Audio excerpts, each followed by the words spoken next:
எந்த அளவுக்கு வந்து ஒரு தகவல்களை வந்து மறைத்து இவர் தப்பிப்பதற்கு சாதகமான ஒரு சூழ்நிலை ஏற்படுத்தி விட்டு அதுக்கான ஒரு காலதாமதத்தை வாங்கி அதன் பிறகு இதை செய்திருக்கிறார்களோ என்கிற சந்தேகம் நமக்கு வருகிறது. அதனால ஊழல் பொறுத்த வரைக்கும் வந்து திமுகவுக்கும் தாவேக்காவுக்கும் பெரிய வித்தியாசம் இல்லை. ஆக முந்தைய திமுக அரசை விட மிக மோசமாக பிரிவினைவாதம் பேசக்கூடிய நாட்டோட மெயின் ஸ்ட்ரீம் அந்த தேசியத்தோடு ஒட்டாத ஒரு அரசாக இந்த தாவேக்கா அரசு இருக்கின்றது என்பது இதனுடைய முதல் பார்வையா நான் சொல்றேன். நம்ம தமிழக அமைச்சரோட உயர்ந்த மனிதர் ஒருத்தர் இருக்கார் தெரியுமா, ஆதவ் அர்ஜுனாவுடைய மாமியாருடைய லீமா ரோஸ் அவங்களுடைய தம்பி. அந்த வீடியோ பாத்தீங்க நீங்க, அவர் வந்து தலைமறைவா இருக்கார், பல ஆண்டுகளாக தலைமறைவா இருக்காரு. அந்த ஜான் பிரிட்டோ வந்து தலைமறைக்கூடிய அவர் பேர் வந்து போதை பொருள் கடத்தல் வழக்குல வந்து கோஸ்ட் கார்டு அரெஸ்ட் பண்றாங்க. இவங்க என்னன்னா மோடியை எதிர்க்கணும், இதை தவிர வேற எதுவுமே கிடையாது. ஆன்டி மோடி, அதாவது நெகட்டிவா நடக்கக்கூடிய ஒரு ஆன்டி சிந்தனை தான் இவங்களை ஒன்றிணைத்து இருக்கிறது. இதுல பாருங்க என்னன்னா, திமுக வந்து இந்த இண்டி கூட்டணிக்கு வராவிட்டாலும் இண்டி கூட்டணியில் தான் திமுக இருக்கிறது. அதாவது நான் இந்த அளவுக்கு வந்து முஸ்லீம்களுக்கு தாஜா செய்வதற்காக என்ன வேணா செய்வேன், நீங்க யார் ஒண்ணு என்ன பண்ணுறீங்க பண்ணிக்கோங்க என்பது போல ஒரு மெத்தன போக்கு. இந்த அளவுக்கு வந்து மத அடிப்படைவாதம் அங்க கர்நாடக அரசுல காங்கிரஸ் அரசுல வந்து மத அடிப்படைவாதத்தின் கை ஓங்கி இருக்கிறது. அதான் நம்ம பார்க்கணும்.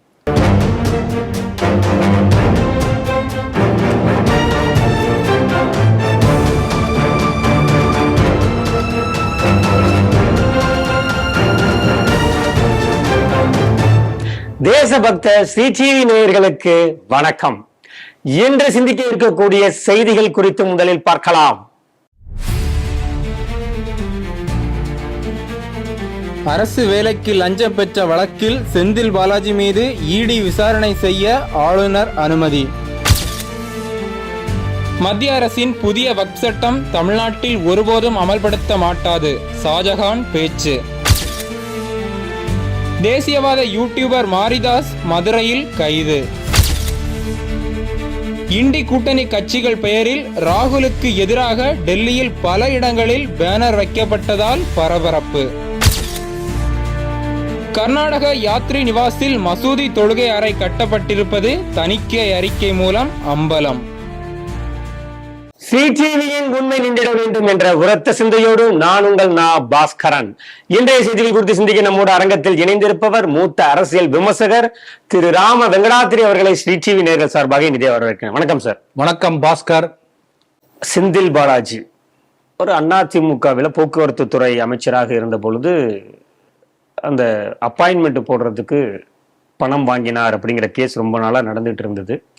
இப்போ வந்து ஈடி இல்லாம அதை கன்ஃபார்ம் பண்ணிட்டு இப்போ அதுக்கான வந்து அனுமதி வேணும், ஏன்னா முன்னாள் அமைச்சராக இருந்திருக்கிறார் அப்படின்னு சொல்லிட்டு தமிழக அரசினுடைய அனுமதி வேணும்னு அப்படின்னு கேட்டிருந்தாங்க. தமிழக அரசு இப்போ அனுமதி கொடுத்த பிறகு ஆஸ் பர் த புரோட்டோகால் அதுக்கப்புறம் கவர்னர் கிட்ட போயிருக்கு. கவர்னரும் இதை விசாரணையை தொடங்கலான்னு சொல்லிட்டு இப்போ அவருடைய ஒப்புதல் அனுமதியை கொடுத்துட்டாரு. இப்போ தாவேக்கா அரசு செந்தில் பாலாஜி மீது இந்த வழக்கை வந்து பதிய போகிறது. இந்த செய்தி எப்படி பாக்குறீங்க? நல்ல செய்தி. கொஞ்ச நாளைக்கு முன்னாடி டிவியில ஒரு விளம்பரம் வரும், ஒரு நல்ல செய்தி ஒரு கெட்ட செய்தி, ஞாபகம் இருக்கா? நல்ல செய்தி என்னன்னா, ஊழல் வழக்கில் செந்தில் பாலாஜி மீது வழக்கு தொடுக்க அனுமதி கொடுக்கப்பட்டிருக்கிறது. கெட்ட செய்தி என்னன்னா, அதற்கு முன்பாகவே ஹார்ட் டிஸ்க் பல காணாமல் போயிட்டது. இப்ப இந்த அமைச்சரை வந்து கொடுத்துருக்காங்க, அனுமதி கொடுத்துருக்காங்க. அதன் பிறகு ஒப்புதல் கொடுத்து கவர்னருக்கு போய் ஒரு பெரிய டிலே. அந்த டிலேக்கு முன்னாடி ஹார்ட் டிஸ்க் மாயமா போச்சு. அந்த ஹார்ட் டிஸ்க்ல என்ன இருந்தது தெரியுமா உங்களுக்கு? தெரியல, யாருக்குமே தெரியாது. ஹார்ட் டிஸ்க் மாயமா போவது காரணமா இருந்தவங்களுக்கு தான் தெரியும். கோல் பத்திய விவரங்கள் டேட்டா இருந்து சொல்றாங்க. இன்னொரு சில பேர் வந்து டெண்டர்லாம் இருந்துங்கிறாங்க, என்ன நமக்கே தெரியாது. ஆனா ஹார்ட் டிஸ்க் எல்லாம் கண்டுபிடிச்சாச்சுங்கிற செய்தியும் வருது. டேட்டாவை கண்டுபிடிச்சதா அவங்க சொல்லல. ஹார்ட் டிஸ்க் கண்டுபிடிக்கப்பட்டால் அது வந்து நீங்க உடைச்சா கூட அந்த டேட்டா எடுக்க முடியும். அந்த அளவுக்கு டெக்னாலஜி வளர்ந்தாச்சு. டேட்டா ரெக்கவரி அந்த அளவுக்கு பெரிய ஒரு சயின்ஸா இருக்கு. அதனால அப்படி இருந்தா நேரம் கிடைச்சிருக்கணும், டேட்டா கிடைச்சிருக்கணும். வேற ஆர்டிஸ்க்கு கொண்டு வந்து கொடுக்கலாமே, உங்களுக்கு என்ன தெரியும்? நீங்க இந்த ஆர்டிஸ்ட் தான் என்று இதை என்ன இது பண்ண போறீங்க? அதனால எந்த அளவுக்கு வந்து ஒரு தகவல்களை வந்து மறைத்து இவர் தப்பிப்பதற்கு சாதகமான ஒரு சூழ்நிலை ஏற்படுத்தி விட்டு அதுக்கான ஒரு காலதாமதத்தை வாங்கி அதன் பிறகு இதை செய்திருக்கிறார்களோ என்கிற சந்தேகம் நமக்கு வருகிறது. அதனால ஊழல் பொறுத்த வரைக்கும் வந்து திமுகவுக்கும் தாவேக்காவுக்கும் பெரிய வித்தியாசம் இல்லை, பேனர் மாறி இருக்கிறது, அவ்வளவுதான். அதனால இதுல வந்து இதை ஊழல ஒரு மாட்டுவாரா இல்ல குற்றமற்றவன் வெளியில வருவாரா என்பதை போக போக தெரியும். ஏன்னா வந்து ஏற்கனவே பாக்குறோம், நீங்க தூய சக்தி அப்படின்னு சொல்லி ஆட்சிக்கு வந்தவர்களும் திமுக போல தீய சக்தியாக தான் இருப்பார்கள்னு சொல்றீங்க. நிச்சயம் அப்படித்தான் நமக்கு தெரிகிறது. ஒரு பழமொழி சொல்லுவாங்க, ஒண்ட வந்த பிடாரி ஊர்பிடாரிய ஓட்டிச்சான் அப்படின்னு சொல்லுவாங்க. அதனால திமுக என்பது ஒரு பேய், ஊழல் பேய் என்று எல்லாம் விமர்சிச்சாங்க. பாரதியாருடைய பாட்டெல்லாம் பாடினாங்க, பேய் அரசாண்டால் பிணம் தின்னும் சாத்திரங்கள்லாம் சொன்னாங்க. அந்த ஊழல் பேய் போய் இன்னொரு ஊழல் பெருச்சாளி அல்லது ஊழல் பிசாசு வந்திருக்கிறது. அப்படித்தான் மக்கள் பார்க்கிறார்கள். பொதுமக்கள் நான் விஷயம் தெரிந்தவர்கள், பொதுமக்கள் இருந்து மாயிலிருந்து போல இன்னும் ரீல்ஸ்லயே இருக்காங்க. அந்த ரீல்ஸ் முகத்தை விட்டு வெளியில வந்தாதான் உங்களுக்கு புரியும். அதனால இப்ப இது என்னன்னா, ஏற்கனவே பலமுறை நம்ம பாஜக பத்தியே சொல்லியிருக்கிறோம். என்ன பண்றாங்கன்னா வந்து ஜஸ்ட் வந்து நேம் தம், இந்த தப்பு பண்ணியிருக்காங்க சொல்லிடுவாங்க. ஷேம் தம், அவங்கள அப்படியே நிறைய கீழ்ச்சிடுவாங்க மீடியாவில், அதுல இதெல்லாம். பட் டோன்ட் ப்ராசிக்யூட் தம். விசாரணையே நடக்காது. 2G இருந்து ஆரம்பிச்சு 3G 4G எந்த ஜிக்கும் விசாரணை நடக்காது. ஆனா ஊழல கண்டுபிடிச்ச மாதிரி பேப்பர்ல பேர் வந்துடும், அதுக்காக முடிக்கூடப்பட்டதாக வந்து வழக்கு விசாரணைக்கு வந்ததாக இருக்கும். ஆனா அவங்க வந்து தண்டிக்கப்பட மாட்டார்கள். பல ஆண்டுகளாக தொடர்ந்து கொண்டே இருக்கிறது. அதே போல கதை இங்கேயும் தொடருமா என்று நமக்கு தெரியாது, பொறுத்திருந்தான் பார்க்கணும். சில தினங்களுக்கு முன்புதான் நம்ம பார்த்தோம், IUML தலைவர் காதர் மொஹிதீன் அவர்கள் வந்து சில கோரிக்கைகளை தமிழக முதல்வருக்கு முன்வைத்தார். ஒரு 10 கோரிக்கைகள் இருக்கும். அந்த 10மே தமிழக நலன் சார்ந்ததோ அல்லது பொதுமக்களுக்கான தேவைகளை பூர்த்தி செய்வதாகவோ இல்லை. முழுக்க முழுக்க அவருடைய மதம் சார்ந்த கோரிக்கைகளை முன்வைத்து இதெல்லாம் நீங்க சரி பண்ணி தரணும் அப்படின்றாரு. அதுல முக்கியமான விஷயங்களா அந்த நீண்ட கால சிறைவாசிகள் அவங்களை வந்து நீங்க உடனே விடுதலை பண்ணணும், அப்படி இல்லைன்னா பரோலாவது கொடுக்கணும், எக்ஸ்டெண்ட் பண்ணணும் அப்படின்னு கேட்டிருந்தாரு. அதெல்லாமே நம்ம ஸ்ரீ டிவில டிஸ்கஸ் பண்ணியிருந்தோம். இப்போ IUML அந்த கட்சியை சேர்ந்த அமைச்சர் ஷாஜகான் அவர் என்ன திட்டவட்டமா சொல்லியிருக்காரு அப்படின்னா, புதிய வக்ஃப் வாரிய சட்டத்தை தமிழகம் ஏற்காது, நாங்க இங்க நடைமுறைப்படுத்த மாட்டோம் அப்படின்னு ரொம்ப திட்டவட்டமா அவர் சொல்லியிருக்காரு. ஏற்கனவே ஒரு திமுக எந்த நிலைப்பாட்டில் இருந்ததோ அதே நிலைப்பாட்டில் தான் தாவேகாவும் இருக்கிறது அப்படிங்கிறதையும் அவர் அழுத்தி சொல்லி இருக்கிறார். இந்த செய்தி எப்படி பாக்குறீங்க? ஒருபோதும் அமல்படுத்த விட மாட்டோம் அப்படிதான் சொல்லியிருக்காரு. நெவர், வரவே வராது. எனக்கு இப்போ ஒரு சந்தேகம் வர ஆரம்பிச்சிருக்கு. தமிழ்நாடு என்கின்ற மாநிலம் எங்கே இருக்கிறது? பாரத நாட்டுக்குள்ள இந்தியாவில் ஒரு மாநிலமா இருக்கா, இல்ல ஏதாவது தனியா சிங்கப்பூர் மாதிரி மலேசியா மாதிரி தனி ஒரு நாடா இண்டிபெண்டன்ட் யுனைடெட் தமிழ்நாடு தனியா இருக்கிறதா என்ற சந்தேகம் வந்திருக்கிறது. ஏன்னா நம்முடைய பாரத நாட்டுல சட்டமாக்கப்பட்டு அதன் பிறகு பல பேர் வந்து கோர்ட்ல முறையீடு பண்ணி சுப்ரீம் கோர்ட்டு தீர்ப்பு கொடுத்து, நீங்க ஒரு பெரிய ப்ராசஸ், ஒரு பில் பாஸ் பண்ண பிறகு ராஜ்யசபா லோக்சபால பாஸ் பண்ண பிறகு அதன் பிறகு ஒரு கமிட்டி பார்லிமெண்ட் நிலைக்குழுக்கு அனுப்புவாங்க. அவங்க ஆராய்ச்சி பண்ணுவாங்க. அதன் பிறகு கெசட்ல போடுறாங்க. கெசட்டுக்கு பிறகு கூட கோர்ட்ல நீங்க வந்து போடலாம், வழக்கு போட்டு கோர்ட் வந்து கான்ஸ்டிடியூஷனல் ரைட்ஸ், ஃபண்டமெண்டல் ரைட்ஸுக்கு இது எந்த வகையிலும் பாதிக்கவில்லை என்று அது தீர்ப்பு கொடுத்த பிறகுதான் அதை வந்து செயல்படுத்த முடியும். இத்தனையும் நடந்து முடிஞ்ச பிறகு கூட நான் அதை ஏத்துக்க மாட்டேன்னு என்ன அர்த்தம்? மும்மொழி கொள்கை ஏத்துக்க மாட்டேன், மத்திய அரசு கொண்டு வரக்கூடிய எந்த சட்டமோ செயல்களோ மத்திய மாநிலத்தை ஏத்துக்க மாட்டேன், ஜிஓ ஏத்துக்க மாட்டேன். அப்ப தமிழ்நாடு எங்க இருக்குங்கிற சந்தேகம் வருது இல்லையா? ஆக முந்தைய திமுக அரசை விட மிக மோசமாக பிரிவினைவாதம் பேசக்கூடிய, நாட்டோட மெயின் ஸ்ட்ரீம் அந்த தேசியத்தோடு ஒட்டாத ஒரு அரசாக இந்த தாவேகா அரசு இருக்கின்றது என்பது இதனுடைய முதல் பார்வையா நான் சொல்றேன். இரண்டாவது கோணத்துல பாருங்க, இங்க இந்த வக்ஃபு ஏன் வந்தது? நம்ம பார்த்திருக்கோம். திருச்செந்துறை என்கின்ற கிராமத்துல ஒரு விவசாயி வந்து அவங்க நிலத்தை கொண்டு போய், ஐயோ உங்க குடும்பத்துல கல்யாணம் பண்ணு சொல்லிட்டு போனோம்னா இது வக்ஃபுக்கு சொந்தமானது. என்னையான்னு பார்த்தோம்னா அந்த கிராமம் முழுக்க வக்ஃபுக்கு சொந்தமானது. 1500 ஆண்டுகள் பழமையான அந்த கோயில் முதற்கொண்டு வக்ஃபு சொந்தமானது. இது நாடு முழுக்க பெரிய அதிர்வலையை ஏற்படுத்தியது. அப்புறம் பார்த்தோம்னா செங்கோட்டையே வக்ஃபு சொந்தம். அப்புறம் சொல்றான், இந்த என்டையர் குளோப், உலகம் முழுக்க அல்லாஹ்வுக்கு சொந்தமானது. நானா பார்த்து நீ வச்சுக்கோன்னு சொன்னா நீ வச்சுக்கலாம். அப்படி சொல்லக்கூடிய இஸ்லாமிய கோட்பாட்டின் அடிப்படையில் அமைந்ததுதான் காங்கிரஸ் போட்ட வக்ஃப் சட்டம். எப்படிப்பட்ட அநியாயம் பாருங்க. அதை அவங்க ப்ரூவ் பண்ணணும். வக்ஃபு இவர் வந்து வக்ஃப் ப்ராப்பர்ட்டி இல்லைன்னு சொல்லிட்டு அந்த வக்ஃப் போர்டு சொல்லணும், என்ஓசி கொடுக்கணும். அப்பதான் வந்து உனக்கு அந்த ப்ராப்பர்ட்டி சொந்தமே தவிர, இல்லாட்டி வக்ஃப் டிக்ளேர் பண்ணா முடிஞ்சது கதை. இப்படிப்பட்ட அநியாயம் பாருங்களேன். மயிலாப்பூர்ல பேயாழ்வார் அவதரித்த தலம், நம்ம நாட்டுக்கு முஸ்லீம் வருவதற்கு முன்னாடியே அவர் அவதரித்த தலம் இருக்கிறது. அதை பற்றி பாடல்கள்லாம் நீங்க பார்க்கலாம், கூகுள்ல போய் தேடி பாருங்க. அந்த பேயாழ்வார் அவதரித்த தலம் வந்து வக்ஃப் ப்ராப்பர்ட்டியாக இருக்கிறது இன்னைக்கு கூட. என்ன சம்பந்தம் நீங்க கேட்கலாம். இது மாதிரி நாடு முழுக்க கிருஷ்ணர் பகவான் வாழ்ந்த கடைசியா அந்த அவதாரம் நிறைவு பெற்ற இடம் வந்து துவாரகா. அவர் பிறந்தது இங்க யமுனை நதிக்கரையில பிருந்தாவனத்துல இருந்தாலும் கூட இங்கதான் அவருடைய அரசாங்கம். அங்க வந்து அந்த துவாரகையில இன்றைக்கு கடலுக்கடியில ஒரு பெரிய நகரம் இருக்கிறது. அதோடைய டேட் ஆஃப் துவாரகா வந்து நம்ம தமிழ்நாட்டுல இங்க இருக்கக்கூடிய ஓஷன், அந்த கடலுக்கான இது ஆராய்ச்சி பண்ணக்கூடிய அந்த நிறுவனம் தான் போய் அங்க ஆராய்ச்சி பண்ணி ரேடியோ கார்பன் டேட்டிங் முறையில் வந்து ஆராய்ச்சி பண்ணி கண்டுபிடிச்சாங்க. கலியுகம் தோன்றுவது கரெக்டா அதெல்லாம் டேட் மேட்ச் ஆகுது. அந்த துவாரகால வந்து துவாரகாவுக்கு போறதுக்கு முன்னாடி கடல்ல நீங்க போய் பார்க்கணும். அந்த இப்ப கூட போய் பார்க்கலாம். அதுக்கு முன்னாடி என்ன பண்ணும், மெயின்லேண்ட்ல இருந்து உள்ள 2 தீவு தாண்டி உள்ள போகணும். அந்த 2 தீவுக்கு பெட் துவாரகா என்று பேர் வச்சிருக்கிறார்கள். அந்த பெட் துவாரகால கிட்டத்தட்ட 7000 குடும்பங்கள் இருக்கின்ற வாழ்ந்து கொண்டிருக்கிறார்கள். அதுல 6000 குடும்பம் முஸ்லீம், 1000 குடும்பம் தான் ஹிந்துக்கள்.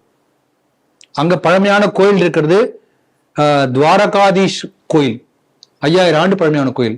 ருக்மணி கோயில் இருக்கிறது. இந்த துவாரகாதீஷ் கோயில், ருக்மணி கோயிலை முழுக்க சுத்தி சரவுண்ட் பண்ணி துலுக்க வந்து வீடு கட்டிட்டான். இத்தனைக்கும் அந்த துவாரகா இப்ப நம்ம நாடு சுதந்திரம் அடைந்த காலகட்டத்துல அங்க இஸ்லாம் வந்து உள்ள குடி வரான். அதுக்கு முன்னால கிடையாது. அவன் தான் அப்படியே இனப்பெருக்கம் நடக்குமே. இத்தனை 70 ஆண்டுகள்ல பாத்தீங்கன்னா ஹிந்துக்கள் 1000 இருக்கும், அவன் 7000 இருக்கும். இதை விட என்ன கொடுமைனா, அந்த பெட் துவாரகாவுக்கு நீங்க வந்து ஒன்லி த்ரூ போட்டு, பிரிட்ஜு கிடையாது, ரோடு கிடையாது, போட் மூலமாகத்தான் போகணும். போட் மூலம் நீங்க போனீங்கன்னா, நீங்க ஸ்கல் கேப் போட்டு லுங்கி கட்டின்னு போனீங்கன்னா உங்களுக்கு வந்து 6 ரூபாய். அந்த மாதிரி ஸ்கல் கேப் எல்லாம் போனீங்கன்னா 100 ரூபாய். துலுக்கன்னா 6 ரூபாய், மத்தவனா 100 ரூபாய். இந்த அணியா இங்க கேள்விப்பட்டிருக்கீங்களா? இது கூட போது விடுங்க. அந்த துவாரகாதீஷ் டெம்பிளும் அந்த ருக்மிணி தேவி கோயிலும் வக்ஃப் ப்ராப்பர்ட்டி என்று டிக்ளேர் பண்ணிட்டாங்க. டிக்ளேர் பண்ணிட்டா போய் எவ்வளவு நம்ம தானே போய் மெனக்கணும். ஐயா நீங்க அதை ரிலீஸ் பண்ணி கொடுங்க, நாம தானே போய் கேட்கணும். அவங்க குஜராத்தினுடைய ஹைகோர்ட்ல தீர்ப்பு வந்தது கடைசியா வந்து வக்ஃப் ஹஸ் நோ, இது அதுல வந்து எந்த இதுக்கு வக்ஃப்க்கு உரிமை கிடையாது என்று தீர்ப்பு வந்தது. மோடிஜி அவர்கள் போய் அங்க வந்து அந்த துவாரகாதீஷ் கோயில்ல அந்த கடற்கரை போய் ஸ்நானம் பண்ணார், குளித்தார். பெரிய அளவுல அது பேப்பர்ல வந்து ஆச்சு.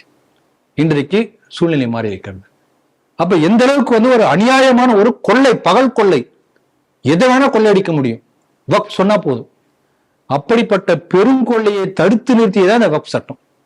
அதுக்காக ஒரு சின்ன உதாரணம் சொல்ல, தமிழ்நாட்டுல திருச்செந்தூர் நமக்கு தெரியும், பெட் துவாரகா தெரியாது. அப்ப இப்படிப்பட்ட அநியாயத்தை தடுத்து நிறுத்தியது வக்ஃப் சட்டம். சரி, இப்போ வந்து இந்த மாதிரி இது ஏதோ கோல்மால் பண்ணி வக்ஃப் சட்டம் கொண்டிருக்காங்க பாருங்க. யூபியில இந்த வக்ஃப் சட்டத்துல என்னன்னா, எல்லாருமே உமீட் போர்ட்டல் என்கின்ற ஒரு போர்ட்டல் மூலமாக பதிவேற்றம் பண்ணணும். அதுல நாடு முழுக்க லட்சக்கணக்கான ப்ராப்பர்ட்டி இருக்கு. ஒவ்வொரு மாநிலத்திலையும் ஆயிரக்கணக்கான இல்ல 10,000கணக்கான Waqf property were not loaded into Umeed portal. அப்ப என்ன அர்த்தம்? என்ன அர்த்தம் சொல்லுங்க? டாக்குமெண்டே இல்ல. ஏன்னா நீங்க கவர்மெண்ட் போர்ட்டல் வந்து நீங்க வக்ஃப் ப்ராப்பர்ட்டி சொன்னா பதாது, டாக்குமெண்ட் எவிடன்ஸ் கொடுக்கணும் இல்லைங்களா? அப்ப அதுல இருந்தே தெரியுது இல்ல உங்களுக்கு டுபாக்கூர்னு. இதோட கொடுமைனா, அந்த மாதிரி பண்ண பிறகு வெரிஃபை பண்றாங்க. நீ ஒரு டாக்குமெண்ட் அப்லோட் பண்றீங்க, வெரிஃபை பண்ணி பார்க்கும்போது அந்த பொய். அப்ப இந்த மாதிரி போலி டாக்குமெண்ட் மூலமாக அப்லோட் பண்ண 31,000 வக்ஃப் ப்ராப்பர்ட்டி வந்து இன்வாலிட் யூபியில மட்டுமே சொல்லியிருக்காங்க. நான் சொல்ல யூபி மட்டும், இந்த நாடு முழுக்க யோசனை பண்ணி பாருங்க. அப்ப இது முழுக்க டுபாக்கூர். டுபாக்கூர் வைத்து ஹிந்துக்களுடைய, பொதுமக்களுடைய, கவர்மெண்டுடைய ப்ராப்பர்ட்டியை கொள்ளையடிப்பதை தடுத்ததுதான் வக்ஃப் சட்டம். சுருக்கமா சொன்னோம்னா, சரி இப்படி கொள்ளையடிச்சு நீ வக்ஃப் ப்ராப்பர்ட்டின்னு சொல்ற, அது வந்து எதுக்காக? வக்ஃப்ங்கிறது எதுக்கு? முஸ்லீம் சேரிட்டி. இது ஒரு ஹஜ் யாத்திரை போறான், இல்ல இது ஒரு கூழ் ஊத்துறான், ஏதோ ஒண்ணு. இந்த வக்ஃப் ப்ராப்பர்ட்டி வந்து இந்த இதுக்காக, அந்த முஸ்லீம் சேரிட்டிக்கும் இந்த வக்ஃப் ப்ராப்பர்ட்டி போல. முஸ்லிம் மத அடிப்படைவாதிகள் தங்களுடைய சுயநலத்துக்காக பயன்படுத்தக்கூடிய அந்த கொள்ளை பணத்தை இந்த கொள்ளைக்காரர்கள் பயன்படுத்தி தடுப்பதற்காக தான் வக்ஃப் சட்டமே. அப்ப வக்ஃப் யாரா ஆதரிக்கிறான்னு சொன்னா என்ன அர்த்தம்? அந்த பழைய வக்ஃப் சட்டத்தை ஆதரிக்கிறேன், புதிய வக்ஃப் திருத்தத்தை ஏற்றுக்கொள்ள மாட்டேன் என்று சொன்னான் என்ன அர்த்தம்? அடிப்படைவாத இஸ்லாமிய கொள்ளைக்காரன், அடிப்படைவாதிகள் பிளஸ் கொள்ளைக்காரன். அதனால தமிழ்நாட்டுல இப்படி அவங்க சொல்லியிருக்காங்கன்னா நம்ம புரிஞ்சுக்கலாம் என்னங்கிறது. அதனால இது சட்டத்தை மதிக்க மாட்டோம் என்று சொல்லக்கூடிய, சுப்ரீம் கோர்ட் கொடுத்த தீர்ப்பை மதிக்க மாட்டோம் என்று சொல்லக்கூடியவர்களாக இருக்கிறார்கள் என்பதை நாம் தெளிவா புரிஞ்சுக்கணும். அதுக்குதான் இவ்வளவு டீட்டெயிலாக நான் சொன்னேன். அதனால இது அறிக்கை விட்டிருக்கிறார், போக போக தெரியும். திமுக ஆட்சியில் இருந்த பொழுது தாவேகா நடத்தக்கூடிய பொதுக்கூட்டங்களுக்கு கூட அனுமதி மறுக்கப்பட்டது. அப்போ கருத்து சுதந்திரம் பாதிக்கப்படுவது, எங்களை இவங்க எங்களை பார்த்து அச்சப்படுகிறார்கள், இது ஜனநாயக நாடு இல்லை அப்படின்னு சொல்லி எல்லாம் பொங்கி எழுந்தார்கள். இப்போ தாவேகா ஆட்சிக்கு கிட்டத்தட்ட இப்போ 2 மாசம் ஆக போகிறது. இதுல முதல் முறையாக மாரிதாஸ் அப்படிங்கக்கூடிய பிரபல யூடியூபர் கைது செய்யப்பட்டிருக்கிறார். இவர் தொடர்ந்து எல்லா ஆட்சியிலையுமே இவர் தொடர்ந்து நடைபெறக்கூடிய அந்த ஊழல்களை தைரியமாக மக்களுக்கு எடுத்து சொல்லக்கூடியவர். திமுக ஆட்சியிலையும் அப்படிதான் அவர் எல்லாரையும் எதிர்த்து பேசிட்டு இருந்தாரு, உண்மையை உலகத்துக்கு கொண்டு வந்தாரு. அவர் அப்பொழுதும் கைது செய்யப்பட்டிருந்தார்.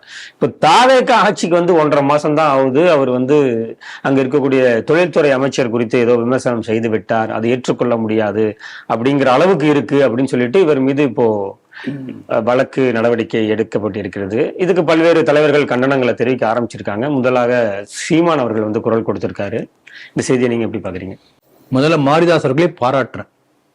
ஏன்னா எந்த விதமான பின்புலம் இல்லை, பாதுகாப்பு இல்லை, ஒரு கட்சியில அந்த மாதிரி இல்லை. ஒரு தனிநபராக இருந்து இந்த அளவுக்கு ஒரு கருத்து சுதந்திரத்தை பேணி காப்பதற்காக தன்னுடைய கருத்துக்களை தைரியமாக சொல்லக்கூடியவரை நான் பாராட்டுறேன். இப்ப ஜனநாயக நாட்டுல எனக்கு ஒரு கருத்து இருக்குன்னு நான் சொன்னேன்னா அதை நீங்க எதிர்கருத்து நீங்க சொல்லணும். கருத்தை கருத்தால் எதிர்கொள்ள வேண்டும். அப்படி நீங்க எதிர்கொள்ளவில்லை என்று சொன்னா என்ன அர்த்தம்னா யூ ஆர் ஃபேசிஸ்ட். திமுக ஆட்சியின் போது ஃபேசிஸ்ட் திமுகவை வர்ணித்த அதே தாவேகா அதே கொள்கையை பின்பற்றுகிறது. இப்ப அவர் பல கருத்துக்கள் சொன்ன ஒரு முறையுமே திமுகவின் நீட்சி தான் தாவேகாங்கிறத காட்டுறாங்கன்னு எடுத்துக்கலாம் இல்லையா? திமுகவின் நீட்சி என்பதை கூட சொல்ல மாட்டேன். திமுகவினுடைய பேனரை அகற்றிவிட்டு இன்னும் அதை விட அதிகமாக எல்லா ஊழலையும் எல்லாவற்றையும் செய்யக்கூடிய ஒரு கட்சியாக நான் பார்க்கிறேன். நீட்சியை நான் சொல்ல மாட்டேன், வளர்ச்சி என்று சொல்லலாம். ஏன்னா திமுக ஒரு கட்சி என்கின்ற ஒரு கட்டமைப்பு, ஒரு பிம்பம் இப்படிதான் இருந்தது. ஆனா இவங்களுக்கு இந்த ரீல்ஸ் என்கின்ற அந்த மாயத்தினுடைய அந்த அதுல இருந்து மக்களை இன்னும் விடுபட்டு வரல. இன்னும் ஒரு வருஷமா ஆகும்னு நினைக்கிறேன். இன்னும் அதுக்கு மேல ஆகுமா தெரியல.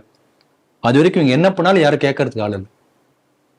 ஆனா அப்படி அந்த மாய மான் போல ஒரு மாய உலகத்துல தான் இருக்காங்க. அதனால இவங்க என்ன வேணா பண்ணணும். அதனால இப்ப பாருங்க, இப்ப இவர் வச்ச இன்னொரு குற்றச்சாட்டு என்னன்னா, நம்ம தமிழக அமைச்சரோட உயர்ந்த மனிதர் ஒருத்தர் இருக்கார் தெரியுமா, ஆதவ அர்ஜுனாவுடைய மாமியாருடைய லீமா ரோஸ் அவங்களுடைய தம்பி. அந்த வீடியோ பாத்தீங்க நீங்க? அவர் தலைமறைவா இருக்கார், பல ஆண்டுகளாக தலைமறைவா இருக்காரு. அந்த ஜான் பிரிட்டோ தலைமறைவா இருக்கக்கூடிய அவர் பேர் போதை பொருள் கடத்தல் வழக்குல கோஸ்ட் கார்டு அரெஸ்ட் பண்றாங்க. கோஸ்ட் கார்டு எஃப்ஐஆர் அரெஸ்ட் பண்ணல, எஃப்ஐஆர் கொடுத்துருக்காங்க.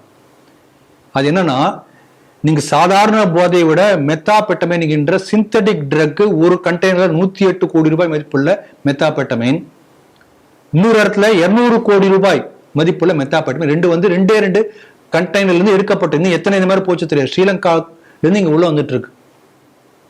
போதை பொருளை இந்த மாதிரி நான் நீக்குவேன்லாம் பேசினார்ல விஜய், அந்த விஜய் ஆட்சி காலத்துல மீட்கப்பட்ட 2 கண்டெய்னர், இன்னும் இந்த மாதிரி எத்தனை இருக்குன்னு தெரியாது. 2ஐயும் பார்த்தோம்னா கோஸ்ட் கார்டு முடிவு பண்ணி இதுக்கு லிங்க் யாருன்னா ஜான் பிரிட்டோ தான் பின்னணியில இருக்காங்க அப்படின்னு எஃப்ஐஆர் போட்டிருக்காங்க. அப்ப இந்த வெளிநாட்டுல இருந்து இப்ப சட்டவிரோதமாக பணப்பரிமாற்றம் இருந்தா இடி அப்பதான் உள்ள நுழைய முடியும், அவன் டைரக்டா போக முடியாது. அப்ப இடி உடனே இவங்களை என்கொயரி பண்ண வந்திருக்காங்க. இப்ப என்ன கேட்கறாங்கன்னா, இவர் கேள்வி கேட்கிறார், உங்களுடைய மாமியாருடைய தம்பிக்கு மேல இந்த மாதிரி குற்றச்சாட்டு வந்திருக்கிறது, உங்களுக்கு தொடர்பு இருக்கிறதா? கேட்கலாம் இல்லையா? யாருக்குன்னு யாருன்னு கேட்கலாமே. இவர் என்ன சொன்ன, தொடர்பு இல்லைன்னு சொல்லிட்டு போனோம். அதை விட்டுட்டு அரெஸ்ட் பண்ண அர்த்தம், உனக்கு அதுக்கு சம்பந்தம் இருக்குன்னு அர்த்தம் இல்லைங்களா?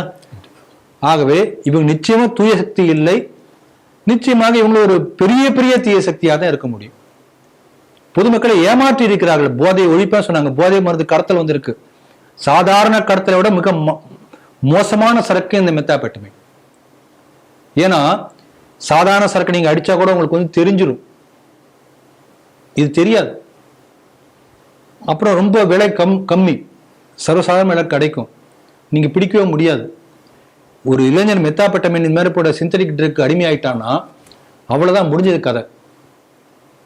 திருப்பி அதுக்காக 10 20 ரூபா 30 ரூபா 100 ரூபா அவ்வளவுதான் செலவு பண்ணுவான், போட்டே இருப்பான். அவனுடைய டோட்டல் எனர்ஜி, திங்கிங் எல்லாம் போயிடும். கூடிய விரைவில் அடிமையாகி அப்புறம் வந்து ரொம்ப அல்பாயுஸ்ல இறந்து போயிடுவோம், அல்லது அல்பாயுஸ்லேயே வந்து ஒரு எதுக்கும் பயன்படாத ஜனமா மாறிடும் 30 வயசுல. அப்படி மனிதர்களை, நாட்டை நாசப்படுத்தக்கூடிய ஒரு ட்ரக்கை, இவ்வளவு மோசமான ஒரு ட்ரக், அதை வந்து கடத்தல் பண்ணுவதற்கு உடந்தையா இருக்கக்கூடியவர் உங்களுடைய மாமியாருடைய தம்பியா? கேள்வி எழுப்புறாரு, கேள்வி கேட்கிறாரு. யாருக்கும் சந்தேகம் வரும் இல்ல? இல்லப்பா அந்த மாமியார் தம்பிக்கு எனக்கு சம்பந்தம் இல்லைன்னு சொல்லிட்டு போங்க. அப்ப இவங்க எல்லாம் போலியான ஆட்கள் இல்லைங்களா? இவங்களுக்கு கருத்து சுதந்திரத்துக்கு சம்பந்தமே கிடையாது. சுவாமி விவேகானந்தர் ஒரு அருமையான ஒரு இது சொல்லுவார், ஒரு அனெக்டோட் ஒன்று சொல்லுவார். விவேகானந்தர் கம்ப்ளீட் ஒர்க்ஸ் இருக்கும், படிச்சு பாருங்க. சந்தர்ப்பம் வரும் வரை எல்லாரும் வந்து வீரன் தான், புலி வரும், இதே எப்படியா சொல்லுவார், புலி வரும் வரை எல்லாரையும் வீரன் தான். ஒரு உண்மையிலே ஒரு புலி நேர்ல வந்தாதான் யார் வீரன் யார் கோயின் அப்பதான் தெரியும். ஆகவே சந்தர்ப்பம் ஒரு மனிதனை காட்டி கொடுக்கும் அப்படின்னு சொல்லுவார். அது வேற ஒரு உதாரணத்துக்கு சொல்லுவார். நான் எப்படி பாக்குறேன்னா, இப்ப நான் வந்து ரொம்ப நேர்மையானவன் அப்படியா?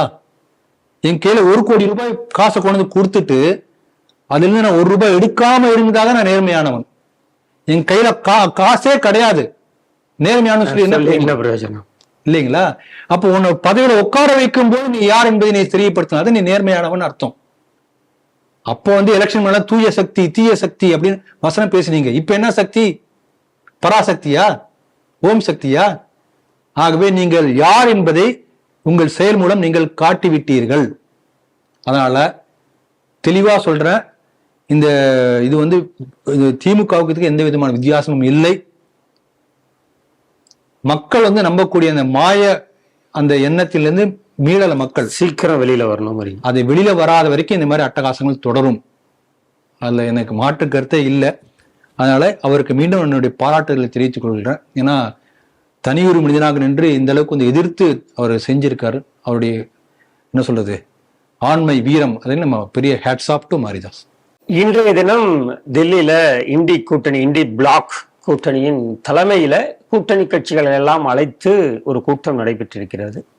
இதற்கு சிபிஎம் தலைவர் வந்து ராஜா வந்து சொல்லியிருக்காரு. அவருடைய கருத்து என்னவாக இருக்காருன்னா, கூட்டத்துக்கு கூப்பிட்டாங்க, அழைப்பு வந்திருக்கு, ஆனா என்ன பத்தி எதை பத்தி பேச போறாங்கிறத பத்தி எதுவுமே தெரியும், அஜெண்டா சொல்லல, அங்க போய் பார்த்தாதான் தெரியும் அப்படின்னு சொல்லியிருக்காரு.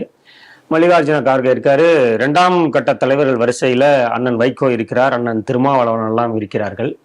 திருமாவளவனுமே கூட்டத்தை முடிச்சுட்டு வந்து என்ன சொல்லியிருக்காருன்னா, காங்கிரஸ் வந்து தன்னை சுய பரிசோதனை செய்து கொள்ள வேண்டும் அப்படிங்கிற மாதிரியான விமர்சனத்தை வச்சிருக்காரு. இதையெல்லாம் தாண்டி திமுக வந்து அந்த கூட்டணியில பங்கு பெறல, அந்த கூட்டத்துல இல்லை. ஆனாலும் டெல்லி தலைநகரில் வந்து பார்த்தோம்னா காங்கிரஸை விமர்சித்து திமுக சார்பில், டிஎம்சி சார்பில் கட் அவுட்லாம் நிறைய வச்சிருக்கிறத பார்க்க முடியுது. சமூக வலைதளங்கள்ல அது வந்து வைரல் ஆயிட்டு இருக்கு. இந்த செய்தியை எப்படி பாக்குறீங்க? இண்டி கூட்டணியில் இருக்கக்கூடிய 23 கட்சிகள் அடங்கிய ஒரு பெரிய மாபெரும் இண்டி கூட்டணியின் மாநாடா கூட்டம் நெல்லிக்காய் முட்டைன்னு சொல்லுவாங்க. அந்த நெல்லிக்காய் முட்டைக்கு சரியான உதாரணம் இண்டி கூட்டணி தான். ஏன்னா எந்த விதமான கொள்கை பிடிப்பும் இல்லாம தனித்தனியா எல்லாமே இருக்காங்க.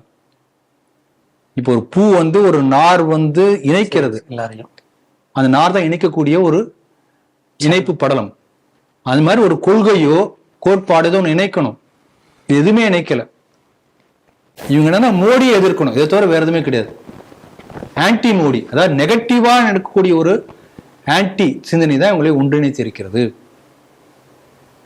இதுல பாருங்க, இது என்னன்னா திமுக வந்து இந்த இண்டி கூட்டணிக்கு வராவிட்டாலும் இண்டி கூட்டணியில் தான் திமுக இருக்கிறது அப்படின்னு அதே டி ராஜா சொல்லியிருக்காரு. ட்வீட் போட்டிருக்கார். அது எப்படி இருக்கும்? அதை விட சொல்றாங்க, நான் வந்து அஜெண்டா சொல்லலான்னு. இந்த கம்யூனிஸ்ட் கட்சிக்கும் காங்கிரஸுக்கும் எந்த விதமான ஒட்டுதல் உறவு கிடையாது. இங்க கேரளால ஆல் இண்டியா லெவல்ல கூட்டணியா? இது என்ன கூட்டணி? இங்க திட்டுவா, அங்க ஒன்னா சேர்ந்துக்குவானோ. ஆக இங்க தாவேக்கா வந்து இண்டி கூட்டணியில் இருக்கிறது. திருமாவளவன் எந்த கூட்டணியில் இருக்காரு? அந்த இண்டி கூட்டணியா இல்ல இப்ப பழைய திமுகவுடன் இருந்த பழைய திமுகவுடைய இண்டி கூட்டணியா? அவருக்கும் தெரியாது. இல்ல சந்தர்ப்பவாதிகள் தானே. ஆகவே இப்படி சந்தர்ப்பவாதிகள் ஒன்னா சேர்ந்து அமைக்கப்பட்ட ஒரு தற்காலிக கூட்டமைப்பு தான் இண்டி கூட்டணி. இதை தாண்டி இதை ஒன்றும் சொல்றதுக்கே இல்லை. இதுல முக்கியமா என்னன்னா, திமுக அதே போல நீங்க சொன்னது போல அந்த மகாராஷ்டிரா, இதே போல இவங்க நம்ம உத்தவ் தாக்கரே வரல, நம்ம மம்தாஜி வரல. மம்தாஜி வந்துருந்தாங்க, எதிர்த்து போஸ்ட் போட்டிருக்காங்களே, இதுல குறிப்பா திமுக பார்த்தீங்கன்னு சொன்னால் இது பண்ணிருக்காங்க, எங்களுடைய முதுகில் சவாரி செய்து 20 ஆண்டுகளாக பயணித்து விட்டு ஏறி வந்த ஏணியை எட்டி வைத்த இந்த கூட்டணி என்றெல்லாம் வந்து திமுக விமர்சனம் பண்ணி ஹிந்தியில போட்டிருக்காங்க. ஹிந்தி வேணாம் போடா என்ற டிஷர்ட் போட்ட அதே திமுக தான் அங்க வந்து ஹிந்தி வேணும் வாடா என்று சொல்லி அங்க அப்ப நமக்கு தெரியாம ரகசியமா வந்து ஹிந்தி படிச்சிருக்காங்க பாருங்க. இதெல்லாம் நம்ம பார்க்கக்கூடிய காட்சிகள். இதுல என்ன நமக்கு ஒண்ணு தெரிகிறதுன்னா, மகேஷ் ஜெத்மலானி என்கின்ற அந்த பிரபல பத்திரிகையாளர் ஒரு இது போட்டிருக்காரு, ஒரு கட்டுரை எழுதியிருக்காரு. பல பத்திரிகையில தமிழாக்க கூட வந்திருக்கு.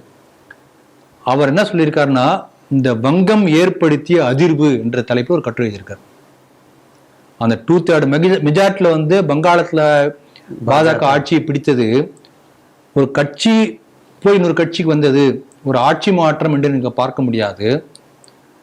நாடு முழுக்க அரசியல் சிந்தனை களத்தில் ஏற்பட்ட ஒரு பெரிய அதிர்வான அதை நான் பார்க்கிறேன். இனிமேல் யாருமே வந்து ஹிந்துக்களை கேவலப்படுத்தி ஆட்சி நடத்த முடியாது.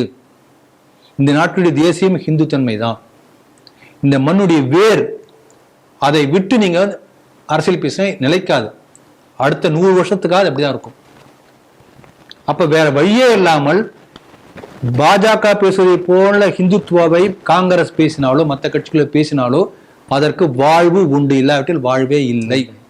இதை நான் வந்து நம்ம சுருக்கமா சொல்றேன், பெரிய லென்த்தி கொட்டுற அழகா எழுதியிருக்காரு. அப்படியே அந்த படிச்சுட்டே வந்தீங்கன்னா கடைசியா அதை முடிக்கிறார். இது வந்து நம்ம சரின்னு ஒத்துக்குவோம், அந்த மாதிரி அழகா சொல்லியிருக்காரு. ஆகவே இதுதான் உண்மை.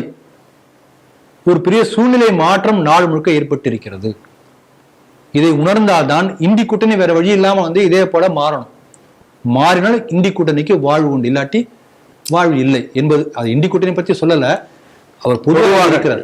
இருக்கக்கூடிய எல்லா கட்சிகளும் இந்துத்துவ சித்தாந்தத்தை ஏற்றுக்கொள்ள வேண்டும். இந்த மண்ணின் வேரோடு விலகி இருக்கக்கூடாது. இத்தனை நாளா நீங்க செகுலரிசம், காந்தியம், சோசியலிசம், ஏதோ கம்யூனிசம் ஏதோ பேசுனீங்க, இத்தனை நாளா ஓடிச்சு வண்டி, இனிமேல் ஓடாது.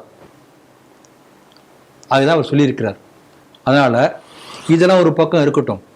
இப்ப திமுக என்ன சொல்லிட்டாங்க, தெளிவா வந்து எங்களுக்கு தனி சீட் வேணும்னு கேட்டிருக்காங்க பாராளுமன்றத்துல. நாங்க ஒட்டும் கிடையாது, உறவும் கிடையாது, தனியா ஆமா தனியா உட்கார்ந்துக்கிறோம் அப்படின்னு சொல்லிட்டாங்க.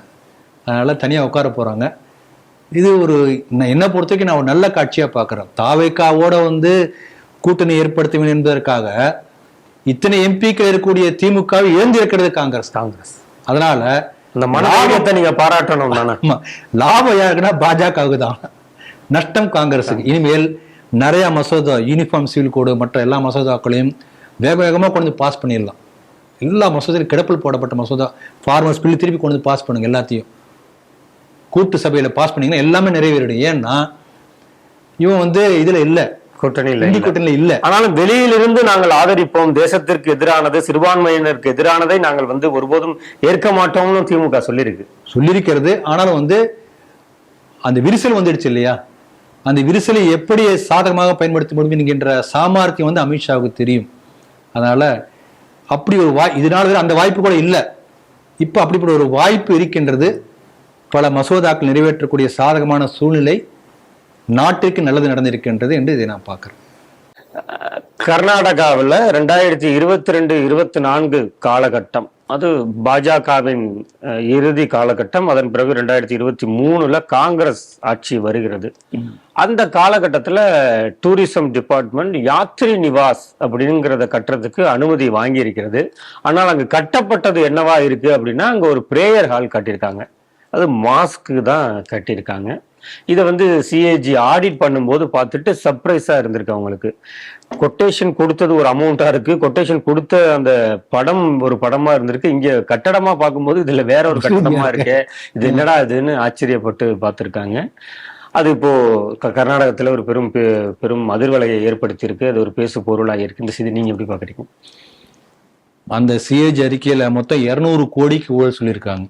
மொத்தமா அந்த டூரிசம் டிபார்ட்மெண்ட் மூலமாக நடந்த ஊழல்ல அதுல 88 கோடிக்கு ஒரு ஊழல் என்னன்னா, 19 சாலைகளை மேம்படுத்துவதற்காக 88 கோடி. இவன் கேள்வி கேட்கறான், 88 கோடி வந்து சாலை மேம்படுத்துறதுக்கும் டூரிசம் என்ன சம்பந்தம்? அது வந்து பொதுப்பணித்துறை செய்ய வேண்டிய வேலை. 88 கோடி பொதுப்பணித்துறைக்கு கொடுத்தாச்சு.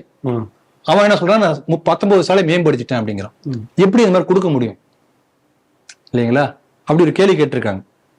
அதே போல 89 கோடி, இதெல்லாம் வந்து நான் ரவுண்ட் பண்ணி சொல்றேன், பாயிண்ட் மாதிரி ஒரு ரவுண்ட் ஃபிகர் சொல்றேன். ஹோட்டல் கட்டுறதுக்காக அதுல வந்து ஏகப்பட்ட குளறுபடிகள், ஒரு எஸ்கலேஷன் இதாகி டிலே பண்ணி இந்த மாதிரி ப்ராசஸ் பண்ணி ஊழல் பண்றதுக்காகவே என்னெல்லாம் பண்ண முடியும் டாக்குமெண்ட் மூலமாக அத்தனை பண்ணியிருக்காங்க. அது டீட்டெயில் நம்ம போக வேண்டிய அவசியம் இல்லை, நீங்க பார்த்தா தெரியும். 8 கோடி ரூபாய் வந்து விளம்பர பதாகை ஊழல், 134 விளம்பர பதாகைகள் நிறுவுவதற்காக 8 கோடி ரூபாய் செலவு பண்ணிருக்காங்க. சோ இதெல்லாம் வந்து காங்கிரஸ் என்பது ஊழல் எப்ப பண்ணா ஏதாவது ஒண்ணு பண்ணி, இங்க திமுக மாதிரி ஏதோ ஒண்ணு சொல்லி, ஒரு பொய் கணக்கு சொல்லி ஏதாவது ஒண்ணு காமிச்சு பேப்பர் டாக்குமெண்ட் கிரியேட் பண்ணி ஊழல் பண்ணுவாங்க. அப்படி 200 கோடி ரூபாய் ஊழல் பண்ணிருக்காங்க. அதனால அந்த ஊழலை விட்டுருவோம். இப்ப நான் பாக்குறது என்னன்னா, யாத்ரி நிவாஸ், அதாவது டூரிஸ்ட் வரக்கூடிய யாத்ரிகர்களுக்கான தங்குமிடம் கட்டுவதற்காக என்று சொல்லி அந்த ஹெட்டிங்ல மசூதி கட்டியிருக்காங்க. இப்ப டூரிசம் டிபார்ட்மெண்ட் கர்நாடகான நீங்க என்ன பண்ணுவீங்க, மூகாம்பிகை கோயில் போவான், குக்கே சுப்பிரமணியா போவான், ரிலிஜியஸ் டூர். பட் யாத்திரை போவாங்க, லட்சக்கணக்கான பேர் போறாங்க. அப்ப இந்த இதுக்கு போறாங்க, இந்த சிவன் கோயில் இருக்கே, இப்போ முருதீஸ்வரர் கோயில் இருக்கு, இந்த மாதிரி பல கோயில்கள் இருக்கிறது. இதெல்லாம் வந்து யாத்திரை போவாங்க. அப்ப இதுக்காக டூரிசம் டிபார்ட்மெண்ட் யாத்திரை நிவாஸ் நம்ம என்ன நினைப்போம், அதுக்காக யாத்திரை கட்டுறாங்க, நிறைய லட்சக்கணக்கான மக்கள் வராங்க, இடம் தங்க இடம் இல்லை, இப்ப கவர்மெண்ட் டூரிசம் டிபார்ட்மெண்ட்ல கட்டுறாங்கன்னு நினைச்சிட்டு இருப்போம். யாத்திரை நிவாஸ் ஹெட்டிங்ல எப்படி நீ மசூதி கட்ட முடியும்? அப்ப திட்டமிட்டு பொய் கணக்கு காண்பித்து மசூதி கட்டியிருக்காங்க, முஸ்லிம்களுக்கு மடைமாற்றம் செய்திருக்கிறார்கள் கவர்மெண்ட் பண்ட. இதை நம்ம கவனிக்க வேண்டியது. இது வந்து இப்ப அங்க உள்ள பாஜக என்ன பண்ண போகுது, நம்முடைய கேள்வி அதுதான்.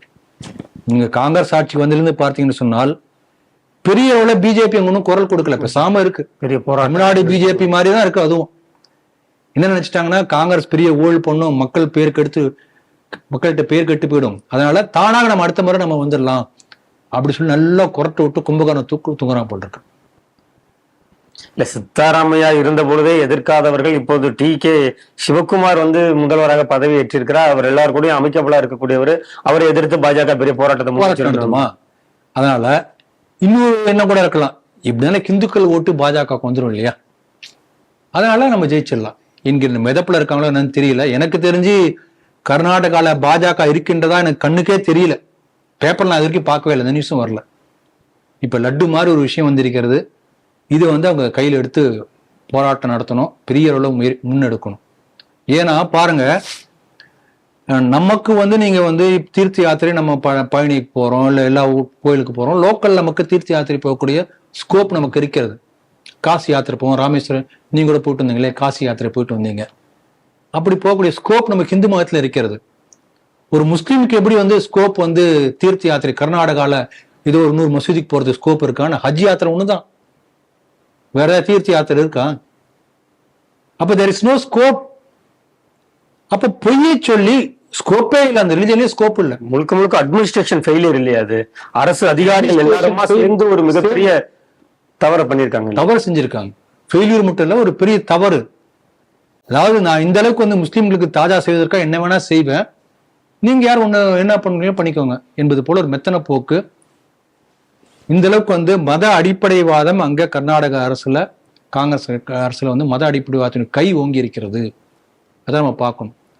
சமீபத்தில் ஒரு புள்ளிவரம் படிச்சு அந்த பொய்யா கூட இருக்க வாய்ப்பு இருக்குது. ஏன்னா ஃபேஸ்புக்கில் வந்திருந்தது. ஃபேஸ்புக்கில் வரக்கூடிய செய்தியில பாதி வந்து நம்பகத்தன்மை உறுதிப்படுத்தினால சொல்ல முடியும். கர்நாடகாவில் 14% வந்து முஸ்லீம் இருக்காங்கன்னு போட்டிருந்தார். அவ்வளோ இருக்குமா தெரியல. ஆனால் கணிசமான எண்ணிக்கையில கர்நாடகாவில் முஸ்லீம்களுடைய எண்ணிக்கை கூடியிருக்கின்ற காரணத்திலாவது இந்த அளவுக்கு மத அடிப்படைவாதம் வளர்ந்திருக்கிறது என்று ஒரு கட்டுரை ஒண்ணு வந்திருந்தது. பொதுவாகவே அதான் நம்ம பிரதமர் சொல்ல, நாடு முழுவதுமே அது அதிகரிச்சிருக்கு இல்லையா? டெமோகிராபிக் சேஞ்ச் நடக்கும் போது நாடு முழுவதுமே அதிகரித்திருக்கிறது. அதனால கர்நாடகா பாஜக இதை முன்னெடுத்து பெரிய ஒரு போராட்டமாக நடத்தணும் என்பது என்னுடைய எதிர்பார்ப்பு. செய்கிறார்களா என்று பார்ப்போம். இன்றைய 5 செய்திகள் குறித்து சிந்தித்து தனது கருத்துக்களை நம்மோடு பகிர்ந்து கொண்ட மூத்த அரசியல் விமர்சகர் திரு ராம வெங்கடாத்திரி அவர்களுக்கு ஸ்ரீ டிவி நேயர்கள் சார்பாக நன்றிகளை தெரிவித்துக் கொள்கிறேன். நன்றி சார். ஜெய் ஹிந்த், ஜெய் ஸ்ரீராம், வந்தே மாதரம்.